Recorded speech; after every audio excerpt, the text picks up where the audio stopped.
موت کے ڈر سے کیا ہم علی چھوڑ دیں. اب تھوڑے سے تلخ باتیں ہیں یہ جو پیش کر رہا ہوں، لیکن تاریخ ہماری یہی ہے مسلمانوں کی تاریخ یہی ہے. ہم کیا کریں، مجبور ہیں. امام ابو حنیفہ عراق واپس چلے گئے. انہوں نے جانے کے بعد وہاں پہ پورا اپنا ایک مکتب شروع کر دیا، پڑھانے لگے. چھٹے امام علیہ السلام عراق زیارات پہ گئے.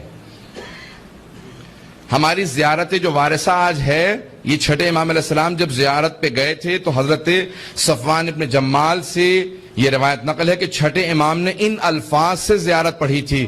انہوں نے فوراً پوچھا کہ مولا یہ الفاظ لکھ لوں؟ امام نے کہا لکھ کے مجھے دکھا دے تاکہ میں تصحیح بھی کر دوں. الفاظ آگے پیچھے نہ کرنا، صرف معصوم سمجھتا ہے دوسرے معصوم کو مخاطب کیسے کرنا. پتہ نہیں توجہ ہے یا نہیں ہے. پھر امام نے زیارت عاشورہ لکھوائی، دعائے علقمہ لکھوائی. یہ ساری جناب صفوان جمال سے زیارات ہیں. سب کی توجہ ہو میرے ساتھ. حضرت صفوان جمال کہتے ہیں امام آئے، امام نے باقاعدہ زیارات کا بتایا، کون سی زیارت کہاں پہ ہے، کس مقام پہ کس طرح سے بیٹھنا، کہاں پہ کون سی نماز پڑھنی ہے. توجہ ہے. پھر حضرت صفوان کہتے ہیں امام میرے ساتھ کوفے گئے، مسجد کوفہ میں آپ مقام امام صادق علیہ السلام موجود ہے. مسجد سہلہ گئے. اس کے بعد ایک مرتبہ نجف اشرف گئے، وادی السلام. زیارات کرتے کرتے بتانے لگے یہاں ہود و صالح ہیں، سارے بتائیں. ایک ایسے مقام پہ گئے کہ وہاں پہ زیارت کرنے کے بعد 40 قدم تک صادق آل محمد نے پشت نہیں کی. نہیں کہا اپنی پشت نہیں کی، الٹے قدم چلتے رہے. امام نے پشت نہیں کی، 40 قدم تک امام پشت پہ چلتے رہے. میں نے فوراً پوچھا کہ مولا آپ نے جو تعظیم یہاں کی ہے کسی مقام پہ نہیں کی، یہاں کس کا روضہ ہے؟ کہا کہ صفوان اعلان نہ کرنا، یہاں ہمارے جد امجد علی ابن ابی طالب کا روضہ ہے. کہا مولا اگر اجازت دے تو ایک نشان بنا لوں اپنے لیے تاکہ مجھے یاد رہے، خاص خاص شیعوں کو لے کے آیا کروں گا. امام نے کہا اجازت ہے. پہلی مرتبہ امیر المؤمنین کے روضہ اطہر کی اگر زیارت کی اجازت ملی تو صادق آل محمد کے زمانے میں ملی ہے، خاص خاصیوں کو. پھر 8ویں امام علیہ السلام کے زمانے میں اعلان عام ہوا. سب کی توجہ ہے؟ سننا چاہ رہے ہیں سب لوگ؟ وقت گزر گیا، میں نے توجہ نہیں کی، وقت بہت تیزی سے گزر گیا. تو جانے کے رامی اب امام نے وہاں پہ اعلان کیا. اب امام وہاں پہ بھی جب گئے تو مختلف زیارات کی تعلیم دے رہے ہیں، مختلف علوم کی آبیاری کر رہے ہیں، شاگردوں کی تربیت کر رہے ہیں. امام نے فوراً بلایا، کہا ذرا بلاؤ، ذرا میرے جو شیعہ آنا چاہتے ہیں ان کو ملنے کے لیے اجازت دو. آنے لگے. ایک مرتبہ کسی نے کہا مولا کوئی ابو حنیفہ نامی آدمی دروازے پہ آیا. امام نے کہا ان سے کہو واپس چلا جائے. توجہ کیجئے گا. ان سے کہو واپس چلا جائے. میں توہین نہیں کر رہا ہوں، میں تاریخ کو پیش کر رہا ہوں، بڑے احترام سے نام لے رہا ہوں اور میں کوئی بھی کسی کی دل آزاری کا قصد نہیں رکھتا. سب کی توجہ ہو میرے ساتھ. امام نے کہا کہ ان سے کہو کہ واپس چلے جائیں.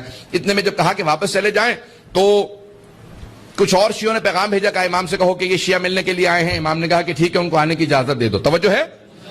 انہیں آنے کی اجازت دے دو. وہ سارے شیعہ جیسے ہی آئے تو ان میں امام ابو حنیفہ بھی شامل ہو کے داخل ہو کے آ کے بیٹھ گئے سامنے. جیسے ہی آ کے بیٹھے تو امام نے ابھی کچھ کلام نہیں کیا تھا کہ ابو حنیفہ نے فوراً امام سے سوالات شروع کر دیے اور کہا کہ یہاں پہ کوفے کے اندر بہت سے لوگ بڑے بڑے صحابہ کی توہین کر جاتے ہیں، اعلان کرتے ہیں، آپ حکم دیں، فتویٰ دیں کہ یہ سب کے سب باز آ جائیں. امام نے کہا نہیں، نہ میں حکم دوں گا، نہ فتویٰ دوں گا اور نہ روکوں گا. کہا کیوں نہیں روکیں گے آپ؟ امام نے کہا کیونکہ یہ لوگ میری بات کو نہیں سنیں گے، اس لیے میں اپنی بات کو ضائع نہیں کرنا چاہتا. توجہ توجہ توجہ توجہ ہو سارے مجمع کی. کہ امام نے کہا میں اپنی بات کو ضائع نہیں کرنا چاہتا اس لیے میں یہاں اعلان نہیں کروں گا. کہ نہیں کیسے ہو سکتا؟ یہ 18,000 افراد کوفے میں رہنے والے سب کہتے ہیں کہ آپ کے شیعہ ہیں اور آپ کی بات نہ مانے. امام نے کہا تو بھی تو ہر جگہ بتاتا پھرتا ہے میرا شاگرد ہے.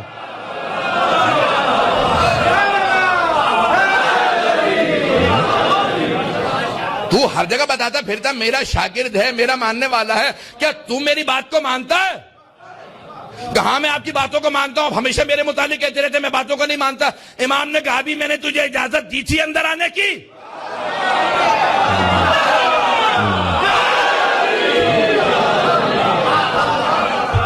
کیا ابھی میں نے اجازت دی تھی؟ کہ نہیں آپ نے اجازت نہیں دی.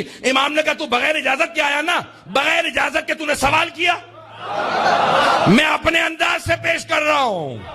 امام کے کلام کو جب پیش کرتا ہوں جذبات ویسے ہی بلند ہو جاتے ہیں. امام نے کہا بغیر اجازت کے تو آیا، بغیر اجازت کے سوال کیا، بغیر اجازت کے بولے چلا جا رہا ہے. جب تو نہیں سنتا شاگرد ہو کے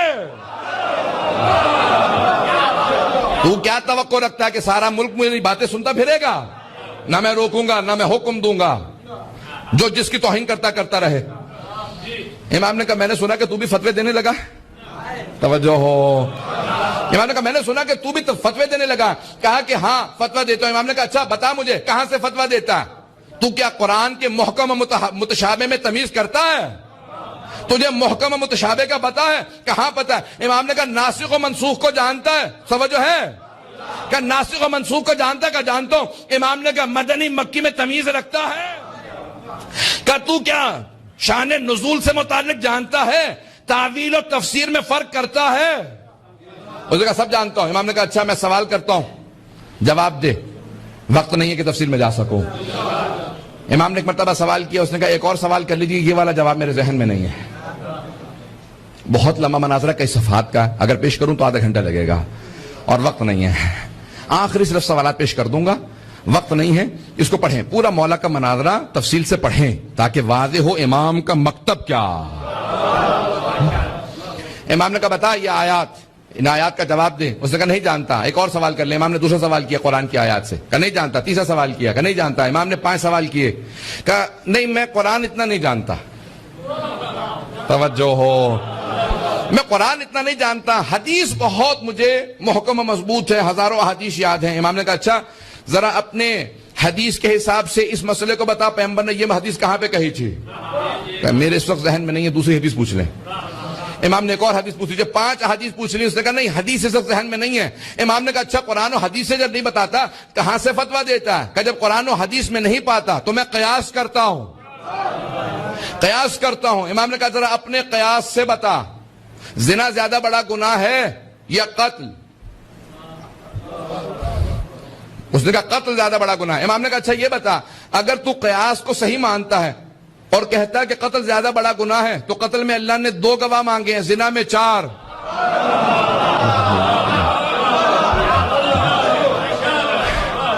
اگر قیاس صحیح ہے، تو کہتا ہے قیاس کے حساب سے جواب دیتا ہے، تو ذرا قیاس کے حساب سے بتا، ابھی تو نے کہا ہے کہ قتل زیادہ بڑا گناہ ہے، وہاں 2 گواہ، زنا میں 4، کیوں؟ کہ ذہن میں نہیں ہے، ایک اور سوال کر لیں۔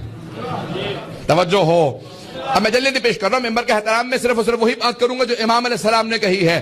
امام نے فوراً کہا مل انجز، زیادہ نجس کیا ہے؟ پیشاب یا منی؟ کہا کہ پیشاب۔ امام نے کہا بتا، اس کے بعد وضو واجب ہے، اس کے بعد غسل، تیرا قیاس کہاں؟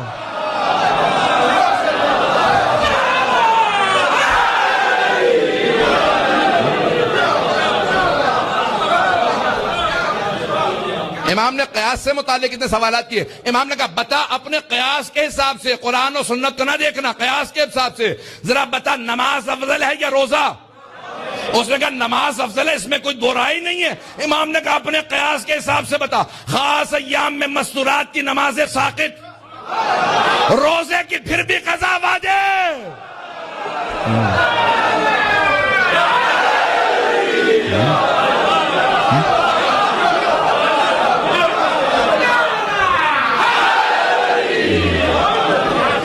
توجہ ہے؟ امام نے کہا ایک اور مسئلہ پوچھ لوں؟ کہا آپ جتنے چاہیے پوچھ لیجئے، میرا ذہن تیار ہو رہا ہے آہستہ آہستہ، آپ بھی تیار ہو جائیے۔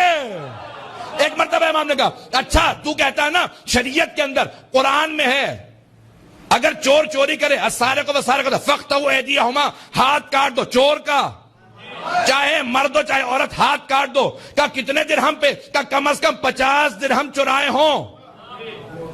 شریعت محمدی میں حکم ہے، پیغمبر نے حکم دیا کم از کم 50 درہم چرائے ہوں تو ہاتھ کاٹ سکتے ہیں، جبکہ ہاتھ کاٹنے کا قصاص 500 ہے۔ ویسے کوئی ہاتھ کاٹ دے تو 500 درہم دینے پڑتے ہیں، غلطی میں کسی کا ہاتھ کاٹ دوں مجھے پھر بھی اس کا قصاص دینا پڑے گا 500 درہم، اور 50 درہم چرانے پہ ہاتھ کاٹ دیں۔ کیا بتا قیاس کے حساب سے شریعت نے ایسا حکم کیوں دیا؟ کہ ان میں سے کوئی مسئلہ ذہن میں نہیں ہے۔ امام نے کہا سن، میں کبھی تجھ سے سوال نہ کرتا اگر تو خود حماقت نہ کرتا میری بارگاہ میں آنے کے۔ تو چھپا پھرتا رہتا، جہاں مرضی فتوے دیتا رہتا، میں خاموش رہتا۔ جب تو آیا میری بارگاہ میں تو نے جسارت کی سوال کیا، میں نے اس لیے سوالات کیے تاکہ سب پہ واضح کر دوں جعفر ابن محمد اور ابو حنیفہ شیر و شکر نہیں تھے، مسلک الگ الگ تھے، مشرب الگ الگ تھے.